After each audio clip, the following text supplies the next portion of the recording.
अभी आपने सुना महाकुंभ के बारे में, कुछ थोड़ी सी बात ये दास भी कहना चाहता है। आज सुबह जब समाचार पत्र में मैंने देखा कि दिल्ली में दम घुटने से घटना हो गई है और भी तमाम घटनाएं हुई हैं इस महाकुंभ के लिए, तो साथ संगत जी मन में ये ख्याल आया कि ऐसा क्यों हो रहा है। जब इंसान अच्छे कार्य के लिए जाता है तो ये घटनाएं क्यों हो जाती हैं। साथ संगत जी ये कुंभ की बात नहीं है।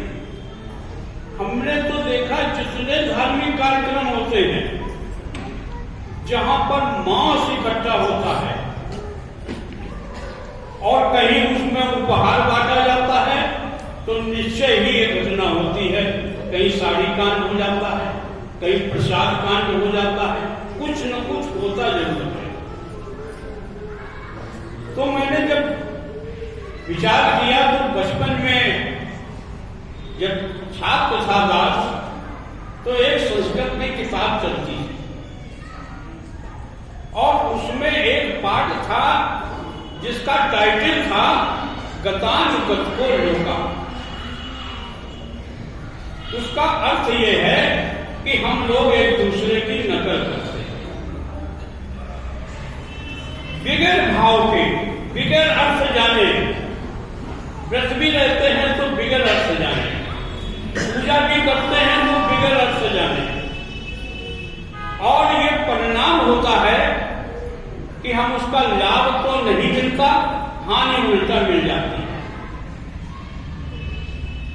मैं बहुत छोटी छोटी शार्ट में 2-3 प्रसंग बताऊंगा।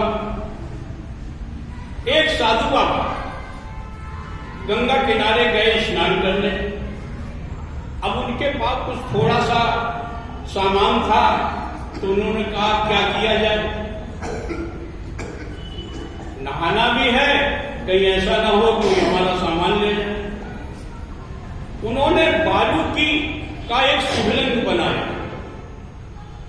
और उसमें अपना सामान दबा के रखा। अब नहाने चले गए और जब वो नहा करके लौटे तो देखा तमाम शिवलिंग बने हुए। अच्छा, इन्होंने शिवलिंग बनाकर उस पर फूल भी चढ़ा दिया। अब लोगों ने भी देखा तो हमारे तो देश में आस्था का समुंदर है, समुंदर। ऐसी आस्था दुनिया में कहीं नहीं देखी जाती। उन्होंने भी शिवलिंग बनाए, उसमें फूल चढ़ा दिया। अब साधु बाबा लौट के आए तो उन्होंने सोचा कि ये तो अच्छा हो गया, अब मैं कौन सा शिवलिंग तोड़ूं। अभी 2-4 तोड़ दिए तो कहो खुद पिटाई होने लगे। भाई लोग कहेंगे शिवलिंग क्यों तोड़ रहे हो भाई, आप तो साधु बाबा हैं। अंत में वो रोते बिलखते चले गए। आप किसी भी अपने घर के मोहल्ले में कोई नहीं, एक नीम का पेड़ हो और उस पेड़ में एक त्रिशूल गाड़ दीजिए, थोड़ा सा लाल कपड़ा बांध दीजिए और वहां जल चढ़ाने लगे। आप देखिए धीरे धीरे मोहल्ले के सब लोग जल चढ़ाने लगे। अर्थ विहीन पूजा, जो ये अर्थ नहीं है जिसका हमें मालूम, वो हमें नुकसान देती है। फिर ऐसे ही शिवलिंग बनते रहेंगे, ऐसे ही सब कुछ होता रहेगा और हम सब करते रहेंगे। ये जो आज आस्था का सैलाब है, दास नमन करता है, पूरी दुनिया चकित है कि ये हो क्या रहा है। कुछ लोग देखने जा रहे हैं, कुछ लोग स्नान करने जा रहे हैं। साथ संगत जी, ये बड़ी विडंबना है कि इतना मांस इकट्ठा हो रहा है, लेकिन एक आश्चर्य की भी बात है और वो एक संदेश की भी बात है कि इतना इकट्ठा होने पर कोई मास्क नहीं लगाए हुए है, कोई सैनिटाइजर नहीं है, कोई किसी तरह का आडंबर नहीं है। और सबसे बड़ा संदेश जो है इस महाकुंभ ने ये दिया, हालांकि वहीं तक सीमित न रहे, जात के नाम पर इस देश ने एकता दिखाई है।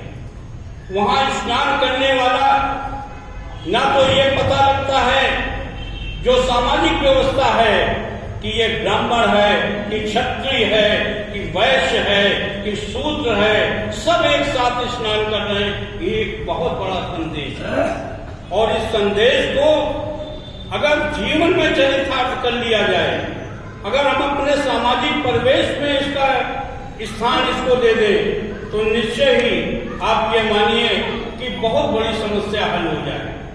ये जो संयम है यही हमारी समस्या की जड़ है।